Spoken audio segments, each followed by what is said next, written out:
Bonsoir mesdames et messieurs, bienvenue sur FT7 pour le journal télévisé de 17h51. Notre sujet abordé aujourd'hui est l'évolution des droits des personnes homosexuelles et transgenres en France. Notre premier reportage se porte sur les lois pour les homosexuels en France, reportage de Jean-René Méliac et Catherine Tulip. En France, l'homosexualité est devenue quelque chose de normal dans la société, ce qui n'était pas le cas jusqu'en 1982. C'est vrai, une loi s'était mise en place le 6 août 1942 par Philippe Pétain. Elle visait à condamner les personnes homosexuelles, ce qui n'a pas manqué, car elle a entraîné 10 000 condamnations. Celle-ci a été abolie pour être remplacée en 1982 par une loi servant à protéger contre toute discrimination homophobe. Elle a évolué en 2004. Maintenant, elle pénalise l'homophobie. L'homophobie, l'un des fléaux de notre société. Même en étant pénalisée, celle-ci perdure peu importe le milieu. Le prochain reportage nous expliquera qu'est-ce que l'homophobie.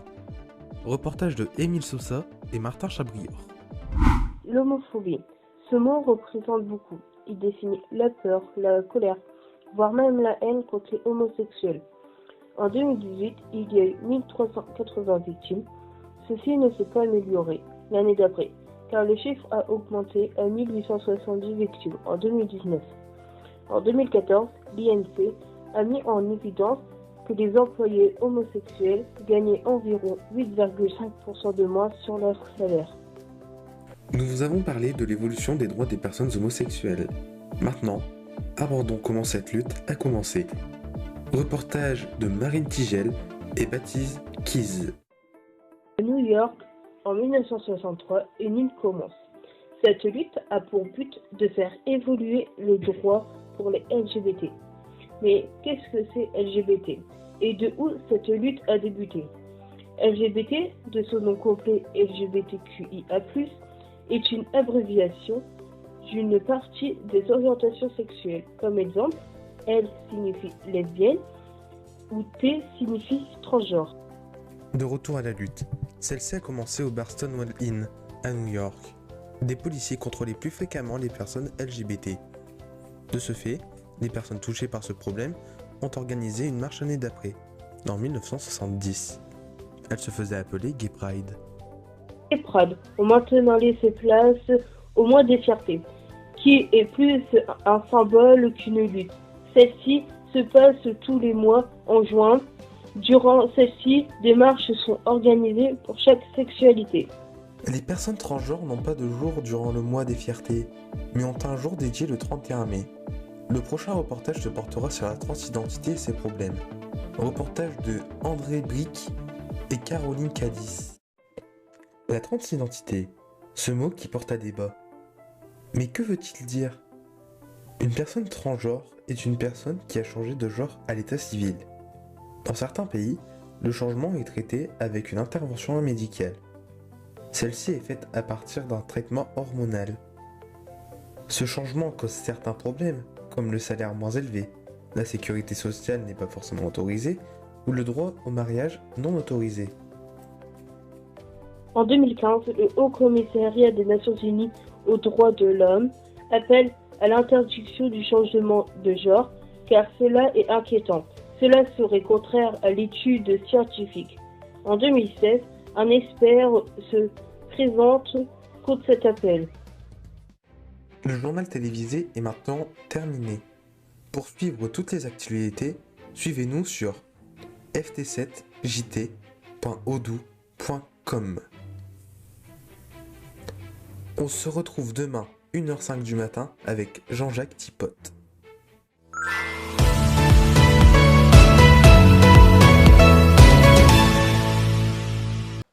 Mesdames et messieurs, bonsoir. Voici le titre de ce journal. Traitement et protection des mineurs. Nos trois journalistes ont parvenu à interroger trois métiers différents dans le Cambrésis sur le traitement et protection des mineurs, qui sont une infirmière de PMI, un gendarme de brigade de mineurs et une assistante sociale. Maintenant, passons au reportage. Quel est le nom de votre brigade? Alors maintenant, ça s'appelle, on résume toujours nous par initial, GPF, Groupe de protection de la famille. Ça englobe un peu toutes les violences intrafamiliales, les violences sexuelles, sexistes, tout ce qui a trait à la famille. Ça peut être aussi bien du cyberharcèlement, le harcèlement mais toujours au milieu familial. Frères, sœurs ou époux, enfants et ainsi de suite. Combien êtes-vous dans votre brigade? Alors actuellement nous sommes 5 parce qu'il y en a un qui va partir en retraite, mais après on va redevenir, on a un appel d'offres à 6. Quel est le rôle de la BLPF? Ouais, la BLPF, ça c'est l'ancien nom, mais voilà, avant c'était, mais maintenant c'est ça, GPF, ça a changé. Bon, donc notre rôle, voilà, c'est de faire tout ça, mais comment dire? Donc ça englobe vraiment une grande généralité, mais on peut prendre également d'autres infractions. Par exemple, là, je travaille sur des violences conjugales, mais comme le monsieur est violent, il s'en est pris au chat. Et bien, je relève également l'infraction de maltraitance animale. Est-il purement répréhensif? Non. Alors, on travaille avec ce qu'on appelle une intervenante sociale. En fait, c'est une assistante sociale de métier, de profession, mais elle est mise à disposition par une association. Elle est en bas, je ne sais pas si vous l'avez vue ou... Non, ce sera intéressant d'avoir également. Donc elle a un rôle, elle est là spécifiquement pour les victimes. D'accord? Donc nous, on oriente souvent les femmes ou hommes victimes, ou enfants ou autres, vers elle, qui va ensuite pouvoir les diriger vers psychologue, psychiatre ou autre. Ça permet d'avoir un autre regard et que la victime ne soit pas, entre guillemets, lâchée dans la nature, sans rien, sans aide, ce qui se faisait un petit peu malheureusement avant. Qui fait appel à vous?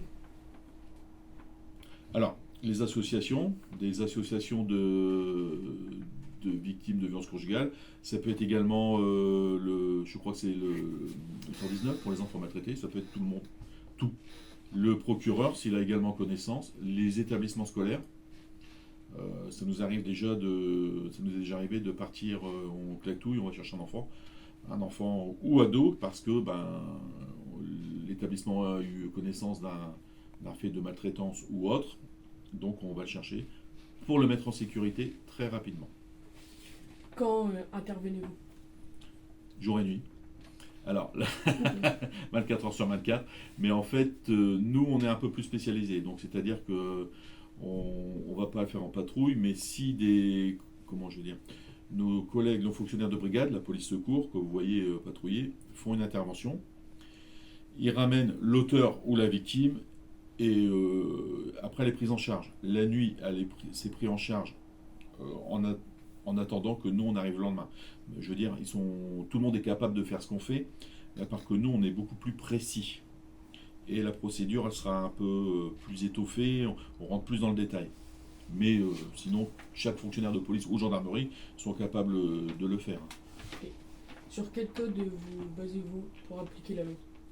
Alors bon, code pénal, code de procédure pénale, pour nous sont les bibles, c'est le b.a.-ba, mais après ça peut aller sur d'autres. On va prendre par exemple là encore ce cas sur la maltraitance animale, ça peut être code de l'agriculture ou plein de choses quoi. Enfin c'est bien étoffé ou aussi on touche quand même un petit peu au secret médical par moment, donc il y a plein de choses à faire. Donc on touche à tout. Selon la Convention internationale des droits de l'enfant, les mineurs doivent être protégés contre les violences. À quelle violence êtes-vous confronté? Alors, au pire, d'accord. Malheureusement, aux violences sexuelles, donc pédophilie, ça malheureusement on en a beaucoup. Les violences physiques, on en a également. Il peut avoir ce qu'on appelle du délaissement, de la maltraitance, c'est-à-dire un défaut de soins, pas donner à manger, pas la laver. Tout ce que l'être humain est capable de faire en pire, on le fait sur les enfants. Quelles sanctions encourent les coupables? En règle générale, quand on intervient à nous, souvent ça peut aller jusqu'à 20 ans de prison. C'est criminel. Mais donc, Toujours selon la Convention internationale des droits de l'enfant, nous devons protéger les mineurs contre tout type d'exploitation. Êtes-vous confronté à la pédopornographie? Oui, d'ailleurs, on a encore un dossier actuellement qui est assez lourd et difficile, parce que même pour nous, même si on est habitué, c'est quand même difficile et compliqué. On extrait des vidéos et des photos d'enfants violés. Même si c'est à l'étranger, parce qu'on voit qu'ils ne parlent pas français, mais bon, faut trier, il faut le faire. Donc c'est là où c'est l'importance qu'on soit un groupe parce qu'on s'aide entre nous, quoi. Je veux dire, on a besoin de se soutenir un petit peu parce qu'on est aussi des papas, des mamans, hein, ou grands-pères, ou grand-mères. Et donc, oui, effectivement, ça fait partie. L'exploitation sexuelle. Alors, oui et non. Sur les enfants, Oui. alors, on a cette chance qu'on n'ait pas encore de grosses procédures où on peut dire que c'est de la prostitution infantile, ce qui arrive malheureusement dans des pays étrangers. Alors ici, on n'en a pas eu de cas, enfin moi j'en ai pas encore eu de cas révélés, alors, c'est plus de la pédophilie, on va dire, intrafamiliale ou des prédateurs extérieurs qui essayent de prendre des ados ou des enfants. Mais pas des enfants exploités, on va dire. Et à la violence sexuelle. Ouais, bah oui, de toute façon, oui, c'est ça. Après, la pédophilie, ça peut englober. Voilà, il y a la pédophilie, il peut y avoir ce qu'on appelle les violences sexuelles.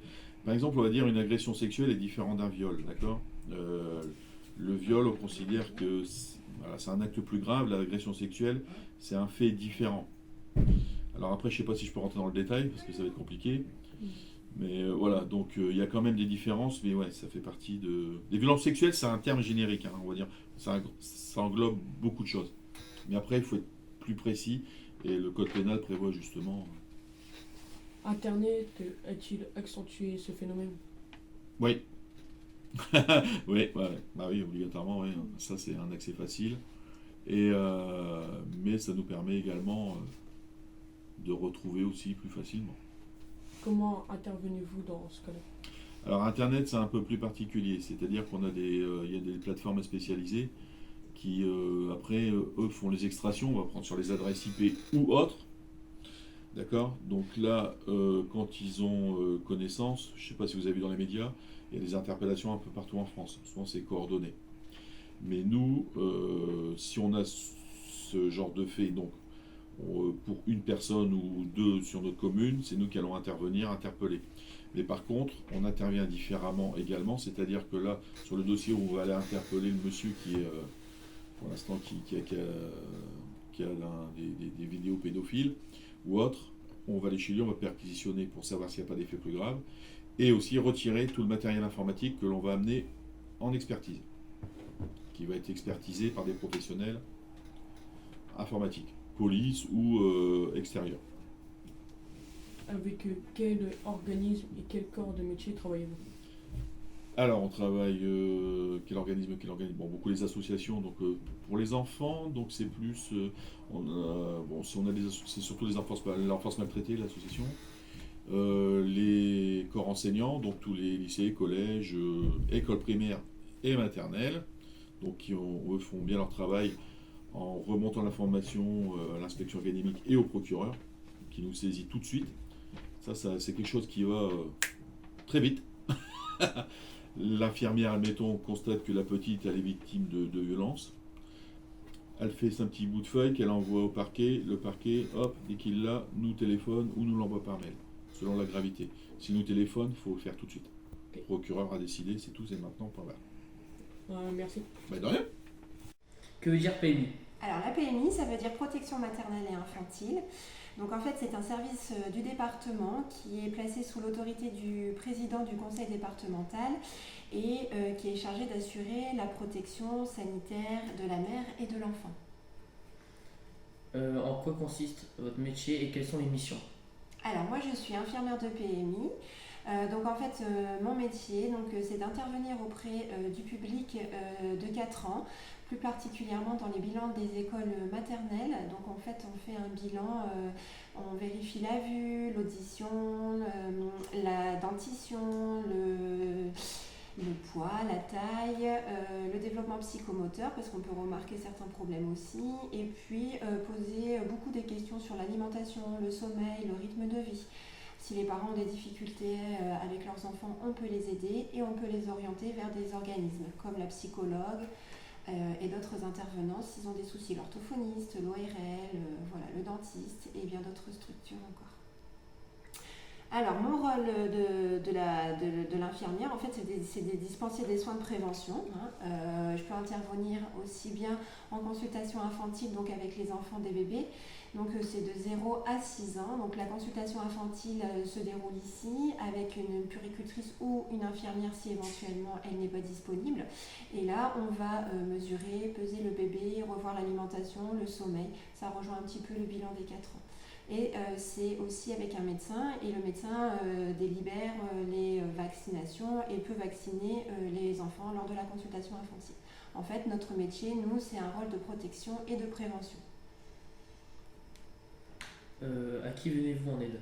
Alors, on intervient, comme je vous ai dit, donc de la grossesse, avec l'aide de la sage-femme qui est dans notre service aussi, jusqu'à l'âge de 6 ans, mais bien plus s'il faut accompagner les parents en fait. Donc on les accompagne aussi bien donc, dans les consultations infantiles que dans les visites à domicile avec les puéricultrices qui vont se rendre au domicile pour peser bébé, répondre aux questions des parents quand ils sont arrivés à la naissance avec le bébé, ils sont un petit peu perturbés, ils ne savent pas comment se faire, donc on les accompagne, ils viennent en consultation infantile, moi je les retrouve en bilan des 4 ans, mais on reste à la disposition des parents, ils peuvent nous appeler régulièrement et on est disponible. Après, à partir de 6 ans, s'ils ont un conseil, ils peuvent toujours nous appeler. Et par contre, là, c'est un relais avec le médecin traitant. Mais c'est toujours dans la prévention, la protection, voilà. Comment intervenez-vous pour protéger les mineurs? Alors, on est amené à faire ce qu'on appelle des informations préoccupantes. Donc une information préoccupante, c'est quand on est déteneur d'informations qui mettent en danger les enfants, en fait. Donc nous, on est amené à en faire, ou alors les entourages, les parents, les grands-parents, quand ils suspectent des maltraitances chez leurs enfants ou les petits-enfants, ils font une information préoccupante qui est relayée à un service de la CRIP. Donc le service de la CRIP, c'est lui qui va recevoir toutes les informations préoccupantes, qui va un petit peu analyser, savoir si la famille elle est connue par nos services. Et ensuite faire une évaluation. Donc ils vont rencontrer les parents, l'enfant, ils vont demander à venir en consultation infantile pour venir nous rencontrer, pour voir si les vaccinations sont à jour. Et puis après, voir si l'enfant a tout à disposition. Donc à la maison, s'il a une chambre correcte, s'il a une alimentation correcte, s'il est habillé correctement. Voilà. Et après, soit c'est clôturé et puis on n'en parle plus, ou alors c'est judiciarisé et là on peut demander des aides. Donc il y a différentes aides, donc avec des éducateurs à la maison, ou alors ça finit par un placement et les enfants sont placés en famille d'accueil. Voilà notre protection. Après, quand on suspecte des choses, il faut qu'on en parle tout de suite en fait à notre chef et puis pour qu'on évite au maximum les dangers. Concernant les mineurs, lesquels prenez-vous en charge? Alors comme je vous ai dit, les mineurs, alors nous pour les consultations et tout ça c'est de 0 à 6 ans, mais en fait avec la sage-femme, on a des enfants, des adolescents même qui ont des grossesses à partir de 12-13 ans. Donc en fait la sage-femme va les prendre jusqu'à 18 ans en charge en fait. C'est assez large. Voilà. Ok, c'est bon. Okay. Quel est le rôle d'une assistante sociale? Alors, quel est le rôle d'une assistante sociale? Le rôle c'est d'accueillir, d'écouter, d'accompagner et d'orienter les élèves en fonction de leurs difficultés. Ok, merci. Qui fait appel à vous? Alors, qui fait appel à moi? En priorité, on va dire les élèves, ensuite les enseignants, les parents et les services extérieurs. Par exemple, si un élève est suivi par une orthophoniste, une ergothérapeute, un éducateur, voilà. Quels sont les différents degrés de signalement? Alors, il y a en effet l'information préoccupante. En fait, ça, c'est quand on estime qu'un enfant, il est en risque de danger. Par exemple, il y a des carences éducatives, les parents, ils l'emmènent pas chez le médecin, il y a de l'absentéisme, plus. Donc ça, on rédige ce qu'on appelle une information préoccupante, qu'on envoie en fait à un service spécialisé qui est le conseil départemental. En fait, le conseil départemental, c'est le lieu, on va dire, où il y a plein d'éducateurs et d'assistantes sociales qui vont aller faire un suivi dans la famille. Alors, donc ça, c'est quand l'enfant il est en risque de danger. En fait, c'est quand on s'inquiète pour l'enfant. Et ensuite, il y a ce qu'on appelle le signalement qu'on envoie au procureur de la République. Et là, c'est quand il y a des situations de violence physique ou sexuelle grave, où là, du coup, le procureur il peut décider de placer l'enfant pour une durée indéterminée. Ok. Quelles mesures peuvent être prises? Quelles mesures peuvent être prises? Il y a les mesures... Alors, quand il y a une information préoccupante, en général, ce qui suit derrière, c'est qu'il y a la mise en place d'un suivi éducatif. Donc l'intervention d'un éducateur, on va dire 2 fois par mois dans la famille pour donner des conseils à la fois aux parents mais aussi aux enfants. Alors, quand la famille coopère, on va dire que c'est un suivi éducatif administratif. Par contre, si la famille ne coopère pas, ça peut passer en judiciaire, c'est-à-dire que le juge des enfants, il peut demander une mesure éducative judiciaire. D'accord, Et après, si c'est le signalement, l'enfant, il peut être placé. d'accord. Quelle est la sanction la plus grave? En fait, c'est plutôt pour les parents, quelque part, la sanction, tu vois. En fonction de leurs agissements, voilà, ils peuvent se voir retirer la garde de leur enfant, quoi. Ok. On va dire que c'est ça le plus grave qui puisse arriver, quoi. Avez-vous déjà eu l'occasion de rencontrer ce genre de cas grave? Ah bah oui, malheureusement. Malheureusement, oui, plus souvent qu'on ne le croit d'ailleurs. Oui. D'accord. Pouvez-vous nous donner un ordre d'idée sur le nombre de cas que vous devez traiter par jour, semaine ou mois? Alors, par jour, c'est... Alors, je vais te dire sur une année scolaire, parce que c'est Oui. mes chiffres que j'ai en tête. Après, tu feras ton calcul. Oui. Sur une année scolaire, donc tu vois, moi j'interviens dans un établissement où il y a 450 élèves. Sur une année scolaire, je vois environ 200 élèves au moins une fois. Donc il y a certains élèves que je peux voir 10 fois, tu vois, en fonction de la situation. Oui. Donc on va dire la moitié des élèves à la limite. Et en général, ça fait environ 550 entretiens sur toute l'année scolaire. D'accord. Voilà. Après, ça dépend aussi des établissements dans lesquels tu interviens. Tu vois, moi je suis en éducation prioritaire, donc forcément je pense que j'ai un peu plus d'élèves à voir que d'autres collègues qui sont dans des petits collèges de campagne, tu vois, par exemple. Ok.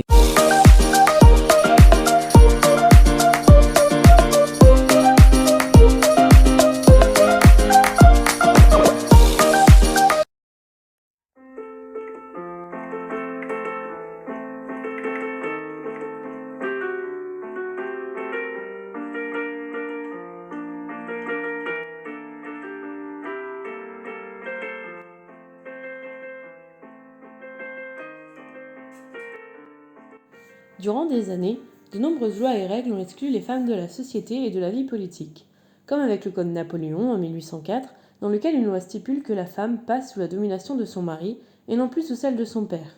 Le mariage en tant que contrat civil rend la famille comme cadre social de la reproduction. Les femmes mariées perdent tout droit juridique. Napoléon Bonaparte a dit « La femme est donnée à l'homme pour qu'elle lui fasse des enfants ». Heureusement, de nos jours, les mentalités ont changé, et de telles paroles choquent et peuvent être punies. Mais cela ne s'est pas fait du jour au lendemain.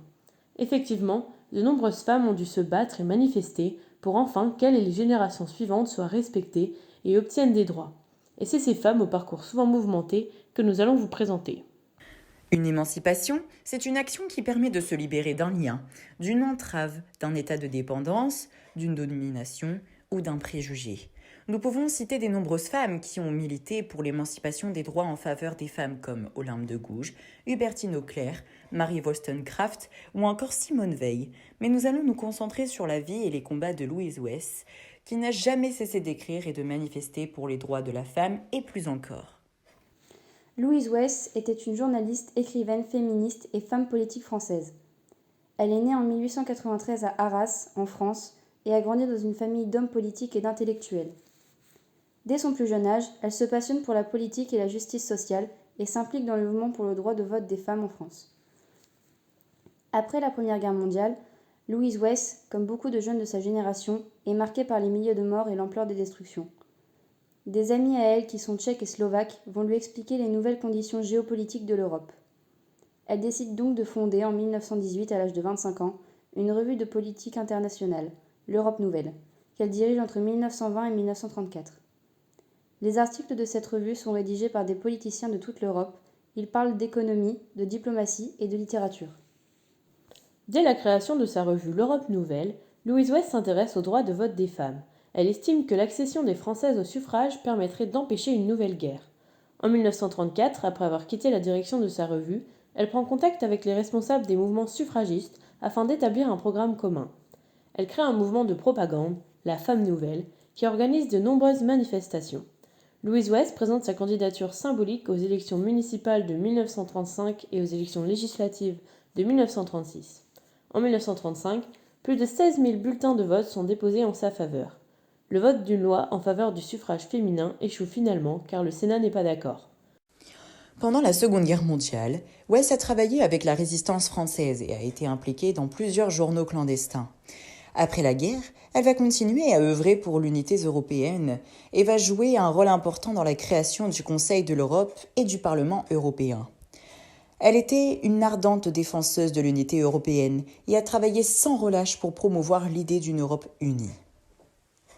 En 1951, West a été élue au Parlement européen comme l'un des premiers membres de l'institution nouvellement créée. Elle a été réélue en 1954 et a été vice-présidente du Parlement de 1954 à 1956. Elle a continué à être active dans la politique européenne et a été membre du Parlement européen jusqu'en 1979. En reconnaissance de ses contributions à l'intégration européenne et aux droits des femmes, le bâtiment du Parlement européen à Strasbourg, en France, porte son nom depuis 1999. Louise West décède le 26 mai 1983, à l'âge de 90 ans. Sur sa tombe, c'est écrit « Sigie Louise, l'Européenne, française du XXe siècle, une aristoprolo, une impie respectueuse. Les femmes diront qu'elle a voulu faire l'ange, les hommes protesteront qu'elle a fait la bête. » De nos jours, Louise West est connue comme une pionnière du mouvement féministe européen et une championne de l'unité européenne. Sa vie et son travail continuent d'inspirer les femmes et les militantes du monde entier, et on se souvient d'elle comme d'une dirigeante courageuse et visionnaire qui s'est battue pour la justice et l'égalité. Son héritage a eu un impact durable sur la politique et la société française.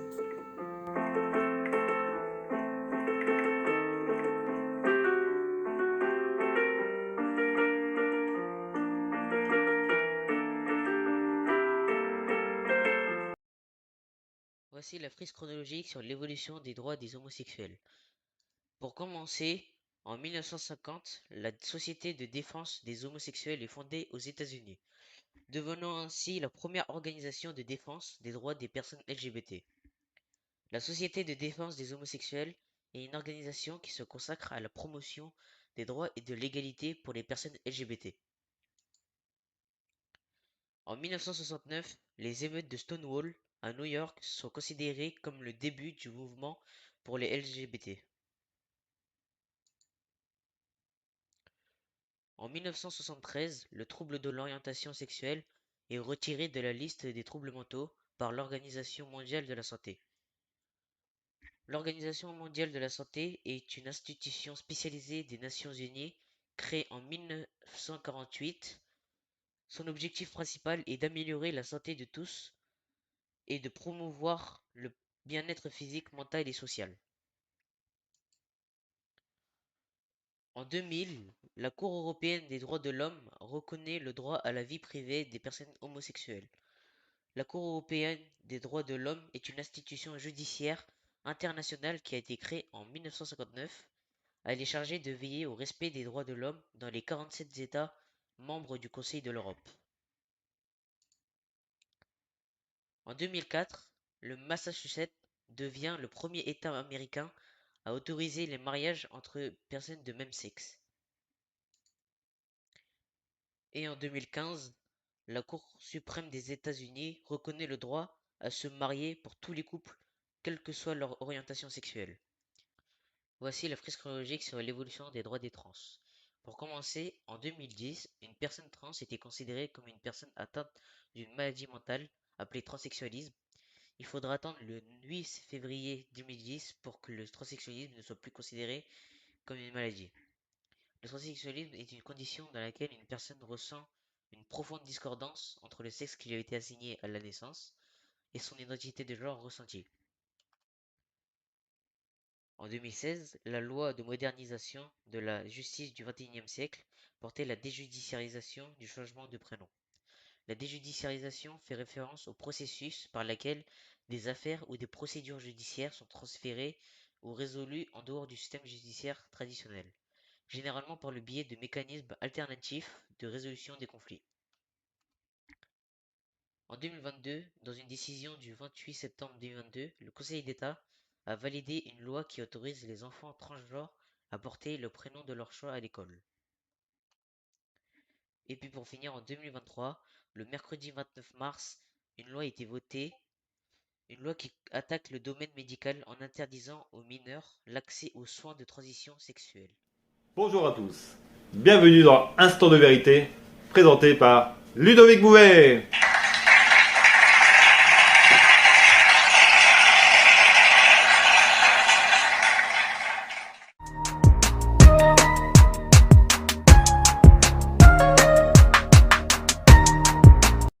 Mesdames, Messieurs, bonjour. Cela semble invraisemblable, mais c'est une réalité. Environ une femme sur 10 est une femme battue. Alors, comment est-ce possible? Dans cette émission, nous allons découvrir les points clés pour comprendre la violence faite aux femmes. Comment s'installe cette violence? Comment agir contre cette violence? Et quelles sont les peines encourues? Pour parvenir à notre réponse, nous avons la chance de partager cette émission avec deux invités. Je vous demande d'accueillir Monsieur Bouvet, directeur de l'Association européenne des violences faites aux femmes.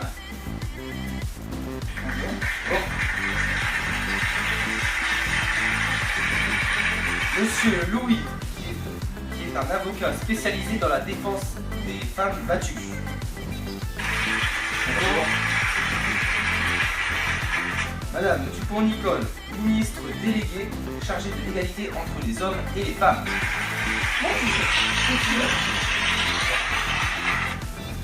Et pour finir, Madame Pierce Mélanie, témoin courageuse, victime de violences conjugales.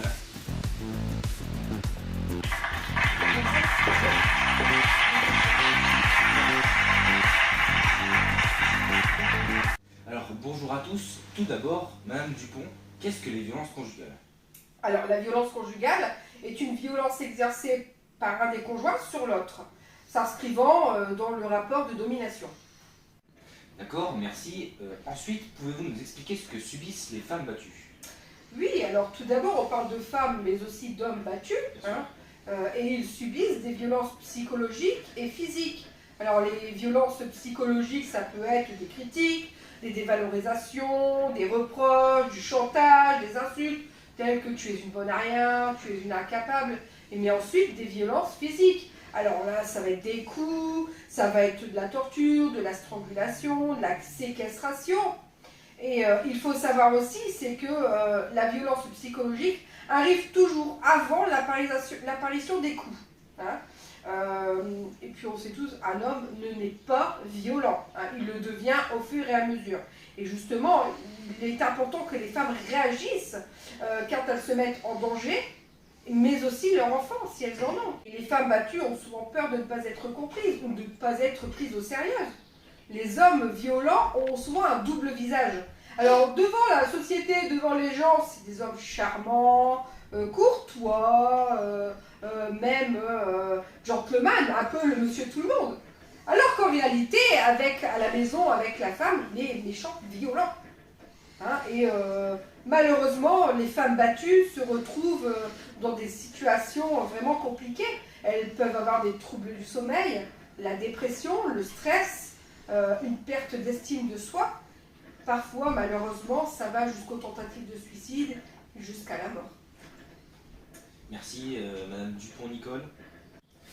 À la suite, reportage de Monsieur Richard Christophe qui est allé interviewer un gendarme sur les violences conjugales. Le voici.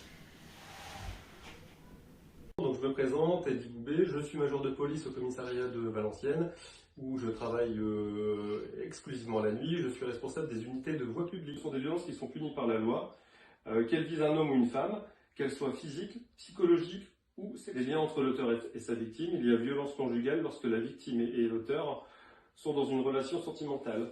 Ils peuvent être mariés, concubins ou pacsés. Les faits sont également punis, même si le couple est divorcé, séparé ou a rompu son pax. Quelles sont les peines encourues pour un mari qui bat sa femme ou l'inverse? Alors, les sanctions encourues pour des violences conjugales dépendent du nombre de jours d'ITT. Donc, ITT inférieur ou égal à 8 jours, on va partir sur une peine d'emprisonnement de 3 ans maximum, une amende de 45 000 euros d'amende maximum. ITT supérieur à 8 jours, donc ce sera une peine de prison de 5 ans maximum et une peine d'amende de 75 000 euros au maximum également. Ensuite, on a tout un panel d'aggravations qui là vont faire évoluer les peines d'amende et les peines de prison. Donc ça peut aller jusque 20 ans de réclusion, même à perpétuité si on a un meurtre, un assassinat, s'il y a un viol également, parce qu'il y a aussi des viols au sein du couple. Enfin, c'est tout un panel d'infractions, de crimes même, qui peuvent aggraver les peines de prison et les amendes. Vous avez déjà rencontré ce genre de problème durant votre travail? Oui, alors malheureusement, les violences conjugales, ce n'est pas qu'un phénomène de société. Hein. Il y en a chaque nuit, chaque journée, chaque nuit. Et en moyenne, on peut dire que sur une nuit, on a 1 à 2 plaintes de violences conjugales. Après un appel pour violence conjugale, quelle procédure engagez-vous avec vos collègues? Alors déjà, la priorité, c'est déjà de s'enquérir de l'état de la victime, savoir dans quel état elle est, si elle est en sécurité, si elle s'est réfugiée chez une voisine. On a aussi besoin de savoir où se trouve l'auteur, parce que l'idée, c'est quand même d'aller l'interpeller très rapidement. Donc la plupart du temps, on envoie un véhicule de police sur place, déjà pour s'assurer de l'état de santé de la victime et pour interpeller l'auteur. Une fois que l'individu est interpellé, donc il est ramené au commissariat, placé en garde à vue. La victime, on la laisse pas de côté forcément, donc si son état de nécessité, soit on fait appel aux pompiers qui vont éventuellement la transporter à l'hôpital de Valenciennes. Ensuite, on va l'inviter à venir au commissariat pour déposer plainte et il y a toute une procédure qui s'enclenche, bien évidemment.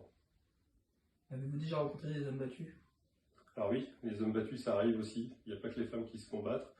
Alors c'est beaucoup plus rare, mais oui, on a parfois des hommes qui sont battus ou qui sont aussi victimes de violences psychologiques ou financières. Ça arrive également, il n'y a pas que les femmes. C'est quand même beaucoup plus rare qu'un homme vienne déposer plainte, mais ça existe. Monsieur Boubé, on dit tout le temps aux femmes battues d'aller porter plainte, je suis d'accord avec elles, mais ce n'est pas chose aisée. Qu'est-ce que les femmes battues ont à leur disposition? Les femmes battues possèdent plusieurs numéros de téléphone, comme par exemple le 3919, qui est un numéro d'une association qui est contre la violence conjugale, ou bien le 115, qui est un lieu d'hébergement pour les femmes qui ont fui leur foyer. D'accord, merci. Monsieur Louis, on sait qu'aujourd'hui très peu de femmes vont jusqu'à la plainte, alors justement, quelles sont les peines encourues lorsque la femme battue va jusqu'au tribunal? Alors, l'auteur de violences conjugales encourt une peine de prison pouvant aller jusqu'à 20 ans. Il encourt également une amende. Par exemple, un homme exerce des violences physiques à l'encontre de sa concubine. Ces violences occasionnent 10 jours d'ITT à la victime. L'auteur des faits encourt une peine allant de 5 ans d'emprisonnement et 75 000 euros d'amende, d'après l'article 222-12 du Code pénal. Merci, monsieur Louis. Encore faut-il aller porter plainte. Oui, bien évidemment. Alors, nous allons interroger Mélanie Pierce qui a eu le courage aujourd'hui de nous raconter son histoire. Bonjour Mélanie, merci de votre présence. Je sais que c'est encore assez douloureux, mais nous aimerions bien vous écouter, votre histoire. Et si vous êtes là aujourd'hui, c'est pour nous aider toutes les femmes qui nous regardent peut-être. Bonjour.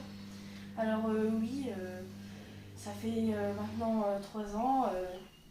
Et au tout début de l'histoire, tout se passait bien. Il était gentil, l'homme que toutes les femmes rêvent d'avoir, etc. Et c'est au bout d'1 an et demi de relation qu'il a commencé à être violent avec moi. Au tout départ, ça a commencé avec des violences verbales. Et il me traitait, il me disait que j'étais bonne à rien. Ou bien il critiquait mon physique, ce que je portais.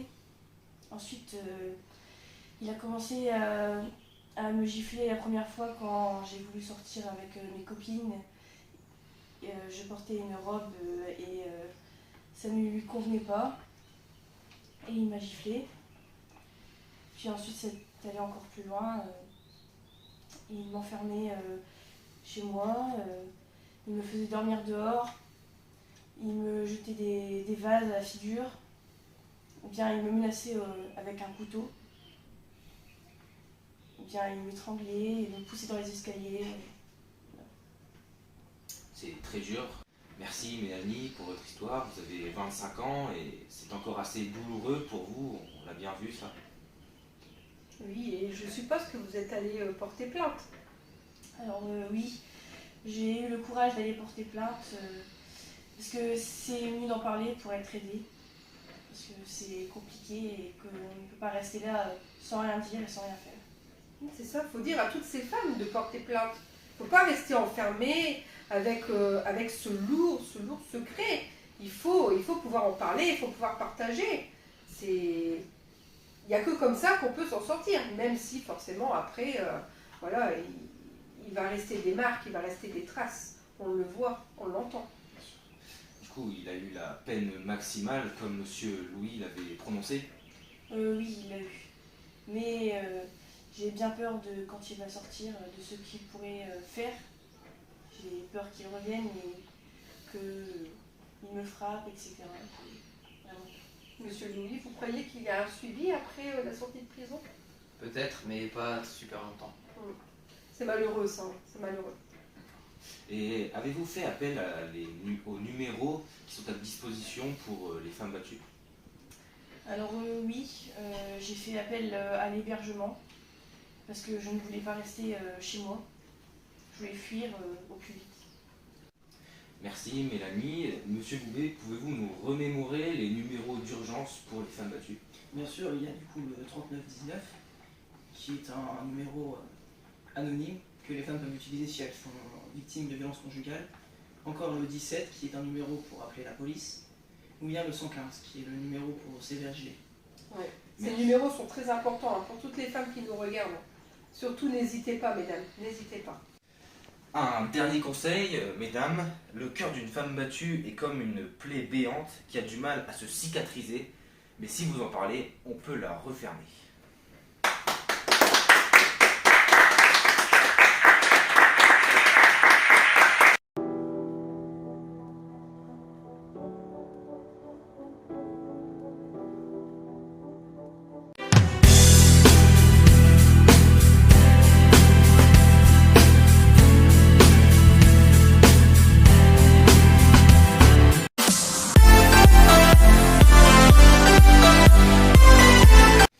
Bonjour à tous, tout d'abord, Madame Nicole. Ah non, Dupont. Alors, bonjour à tous, Madame Dupont, tout d'abord, qu'est-ce que les violences conjugales? Alors, la violence conjugale est une violence exercée par un des conjoints sur l'autre, s'inscrivant dans un rapport de domination.